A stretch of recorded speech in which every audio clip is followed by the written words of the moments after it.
initially what inspired me was the setting. The setting came first, and it's actually based on a real place where we are today, which is a manor house called Alpen Manor, which is in a valley in the middle of nowhere really in Gloucestershire.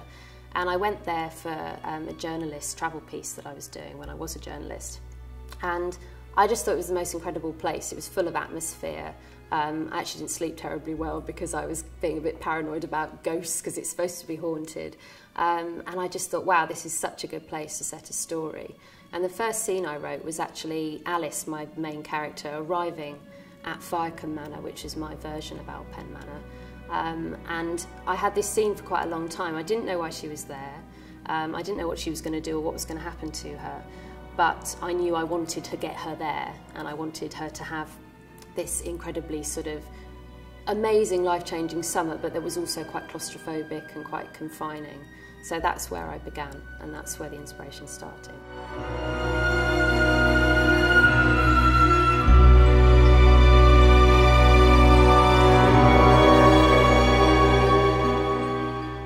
I think probably the main sort of theme is the idea of women in society and the roles that have been sort of pressed upon them in history. The two women the book covers, obviously Alice in the 1930s, Elizabeth in the 1890s, both under completely different pressures, but both very confined in their roles. You know, Alice gets pregnant, and you know, in the 1930s, I think it's easy to forget how difficult that would have been, how impossible that would have been actually for a respectable girl. She really didn't have any choices. I mean, abortions were illegal.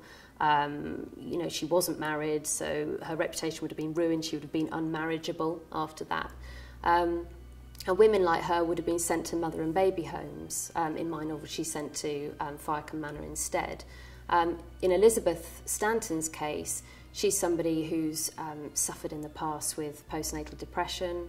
She's terrified of it returning because, I don't want to give too much away, but she's completely at the mercy of her husband, basically. Women in those days were. As soon as you became married, you kind of gave up all your rights, in a sense. You were invisible in a legal way. Another theme, I think, is the idea of the past encroaching on the present. So, you know, coming to claim the present in a way. And you see that in Alice, getting more and more involved in the story of Elizabeth. And kind of almost getting, it's not a time slip novel, there's no kind of time travelling. But in a sense, the past is everywhere. She's haunted by the past. There's a line in the book that says the real ghosts are the ones that take up residence in your mind. And I think that's what, although originally it started off as a ghost story, it then became that. So it was more of a psychological haunting. So people who are full of regret and can't get over things that have happened and are stuck in the past, like Mrs. Jelves can't get over not having her mistress around anymore. That's the kind of sense I wanted to get over. So although there's lots of sort of sensations and feelings which are kind of ostensibly quite ghostly, and people having strange dreams and being afraid in the middle of the night, there are no kind of ghosts with clanking chains coming along. But I wanted people to sort of feel a bit, ooh, you know, reading it, hopefully. I wanted that atmosphere. But really it's about, yeah, it's the ghosts that people create themselves because they can't move on. So what I hope readers will take away from the novel, particularly female readers, I suppose, what I'd like them to take away from it is really a sense of relief that they are living in the times that they are.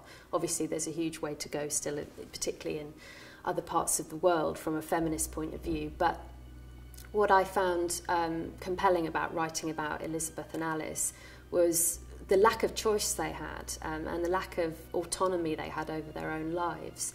And that would be terrifying for me, the idea of maybe being locked up in my room because I felt a bit depressed, the idea of being sent away from everyone I know because I've been silly enough to get pregnant by a man who's with somebody else. You know, these are things that could still happen to us all today. And I wanted people to think, well, yes, it's quite a romantic book in some senses in that it's got a strong sense of the past, but actually these were real horrific problems that women were living under. So I'd like them to take away the kind of idea that actually we don't have to worry about those sort of things as much anymore. I also want them to take away a real sense of the place. I hope, you know, if somebody said to me, the book really stayed with me because I kept thinking about what happened at the end, and also about the place, and the kind of, it's a world that I could escape into for a while, and that stuck with me. I'd be over the moon, because I think all the books I love best have that strong sense of place. And if I've sort of managed to do anything like that, then I'm very happy.